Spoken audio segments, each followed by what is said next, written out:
मेरा नाम विनोद है। पहले मैं एक रिपोर्टर हुआ करता था।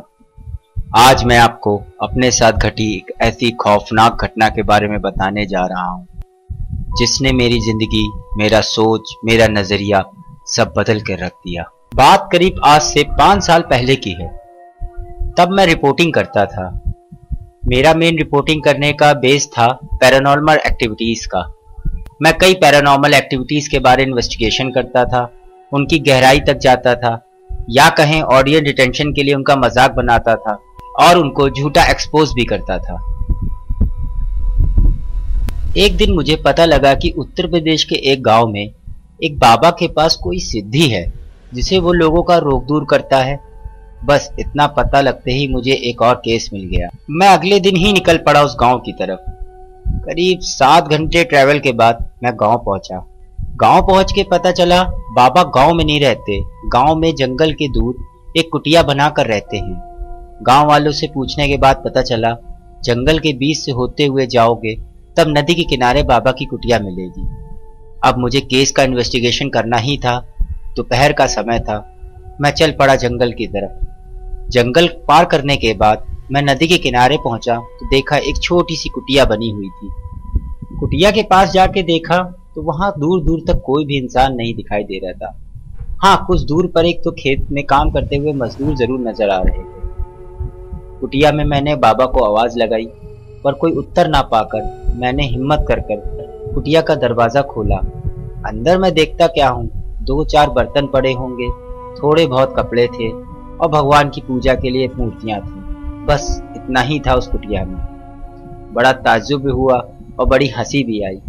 कहते हैं कि उन्होंने सिद्धि प्राप्त करी है और खुद इतनी गरीबी में रहते हैं। क्या बेवकूफ़ी की बातें हैं, ये सोचा और मैं जल्दी जल्दी उस कुटिया की फोटोज लेने लगा। फोटो लेने के बाद अब मुझे लग रहा था कि बाबा से मुलाकात हो जाती तो थोड़ा केस में और मजा आ जाती। जितनी जल्दी हो सकता था मैं इस केस को सॉल्व कर इसकी रिपोर्ट्स तैयार करना चाहता था। बाहर आकर मैंने देखा तो थोड़ी दूर पे खेत पे कुछ लोग काम कर रहे थे। मैं जल्दी जल्दी वहां पहुंचा और बाबा के बारे में जानकारी जुटाने लगा। वहां के लोगों ने बताया, भैया आप गलत दिन आ गए हो, संडे के दिन आइए, बाबा आपको यहीं मिलेंगे। यहाँ पे वो अपनी सभा लगाते हैं और लोगों की दिक्कतों को भी सॉल्व करते हैं। अभी तो वो शायद गए होंगे कहीं पर, वैसे तो हफ्ते भर में बाबा घूमते ही रहते हैं। ये सुनकर मैं बहुत मायूस मन से वापस लौटा और झोपड़ी की तरफ धीरे धीरे बढ़ने लगा। और मन में ये भी था, अजीब पाखंडी लोग हैं, पूरे हफ्ते भर घूम घूम के पाखंड फैलाते हैं, उसके बाद संडे के दिन इन भोले भाले गांव वालों को बहकाकर इनसे पैसा वसूलते हैं और दिखाने के लिए यहाँ गरीब बने रहते हैं। क्या क्या दुनिया है। खैर चलो, अब नहीं तो अब संडे को तो आना ही पड़ेगा। ये सोचकर मैं कुटिया के पास पहुंचकर थोड़ी देर कुटिया देखता रहा, फिर पलट के चलने लगा। अभी मैं 2-4 कदम ही चला होऊंगा, थोड़ी दूर पर मुझे बहुत ही सुंदर सी औरत खड़ी दिखाई दी जो लगातार मुझे ही घूर रही थी। मुझे थोड़ा सा अजीब सा भी लगा और थोड़ा आश्चर्य भी हुआ, इतना गौर से कौन घूरता है। फिर मन में आया, गांव के लोग हैं, कभी कैमरा देखा नहीं होगा और ऐसा देखा नहीं हो सकता, ये देख के ऐसे ही मुझे देख रही। खैर मुझे क्या, मैं जल्दी जल्दी कदमों से जंगल की तरफ बढ़ने लगा। अभी मैं जंगल के अंदर ही पहुंचा था, थोड़ा ही सा आगे बढ़ा था, अचानक मुझे लगा पीछे कोई परछाई खड़ी है। मैंने पलट के देखा तो एक परछाई दिखी और अचानक ही वो गायब भी हो गई। परछाई गायब होने से मुझे थोड़ा सा डर भी लगा और कुछ आश्चर्य भी हुआ, पर खैर मैं वापस पलटा और तेजी कदमों से मैं जंगल के अंदर की तरफ जाने लगा। मुझे बस इतना ही था, जल्दी गांव पहुंचूं और अपने घर को जाऊं। संडे को तो वापस आना ही पड़ेगा। पर मैं सोच रहा था संडे को मैं जल्दी ही आऊंगा। अभी मैं थोड़ा आगे ही बढ़ा हूँगा, मुझे वो औरत दिखाई दी। मुझे लगा हो ना हो ये परछाई उसी औरत की है। खैर मुझे क्या करना, मैंने ध्यान नहीं दिया और मैं जल्दी कदमों से आगे की तरफ बढ़ने लगा। अभी मैंने 2 कदम ही बढ़ाए होंगे, मुझे बहुत जोर का धक्का लगा और मैं गिर पड़ा। जंगल के मैं ऐसे कोने में था जहां आदमी का नामो निशान नहीं था दूर दूर तक। मेरे घुटनों में बहुत तेज दर्द होने लगा। मैंने तुरंत पलट के देखा तो पीछे वहां कोई नहीं था। अब मुझे डर के साथ घुटनों में बहुत तेज दर्द हो रहा था। ऊपर से मुझे ये भी समझ में नहीं आ रहा था मैं किधर जाऊं। तभी मुझे मेरे कानों में अजीब सी मधुर ध्वनि सुनाई पड़ी। मैं सब भूलकर उस धुन में खोता ही चला गया। ऐसा लग रहा था जैसे वो धुन मुझे सम्मोहित कर रही है। मेरे कदम अपने आप उस धुन की तरफ बढ़ने लगे। अब मैं ना चाहते हुए भी उस धुन की तरफ बढ़ रहा था। अब ना मेरे घुटनों में दर्द था, ना कोई एहसास। बस दिमाग में एक ही चीज चल रही थी, मुझे उस धुन की तरफ बढ़ना है। अभी मैं थोड़ा आगे ही बढ़ा होऊंगा, मुझे एक पेड़ के पीछे वही औरत खड़ी दिखाई दी। ऐसा लगा जैसे वो औरत ही धुन गुनगुना रही। मैं पता नहीं क्यों धीरे धीरे उस औरत की तरफ बढ़ने लगा और वो औरत भी धीरे धीरे आगे की तरफ बढ़ने लगी। पता नहीं मुझे क्या हो गया था, मैं उसके पीछे सब भूल कर आगे बढ़ता ही जा रहा था। फिर मैंने उस औरत को आवाज लगाई, कौन है? रुको भाई, कौन है? मुझे तुमसे बात करनी है। वो औरत रुकी, पलटी और मेरी तरफ देखा। उसकी आंखें देखकर पता नहीं मुझे क्या हुआ, ऐसा लगा जैसे उन आंखों में कोई सम्मोहन है। वो धीरे धीरे कदमों से आगे बढ़ी और मेरे हाथ को पकड़ा और जंगल में कहीं अंदर ले जाने लगी। मैं बिल्कुल छोटे बच्चे की तरह उसके साथ चल रहा था। काफी अंदर जाने के बाद वो रुकी और मेरे सर के पीछे हाथ लगाया। अचानक मुझे एक तेज झटका लगा और वो मधुर धुन बंद हो गई। मैंने देखा वो औरत का चेहरा धीरे धीरे बदल रहा है। अब वो बहुत खतरनाक रूप में आ गई। उसकी लाल लाल आंखें, गुस्से से भरा हुआ चेहरा, उसके दो बड़े बड़े दांत। मेरा सम्मोहन तो खत्म हो चुका था। मैं वापस पलट के भागा, पर औरत वहीं खड़े खड़े हाथ लंबे कर कर उसने मेरे कंधों पर रखा और मुझे वापस जमीन पर कस के गिरा दिया। मेरे गिरते ही वो जो हवा में उड़कर मेरे सीने पे बैठ गई। अपने बड़े बड़े नाखूनों से मेरे मुंह पर और मेरे छाती पर कस कस के वार करने लगी। मेरे चेहरे और छाती से खून निकलने लगा और मैं दर्द से कस कस के चिल्लाने लगा। जितना मैं कस कस के चिल्लाता था, वो और उतना ही कस कस के जोर जोर से हंसती थी।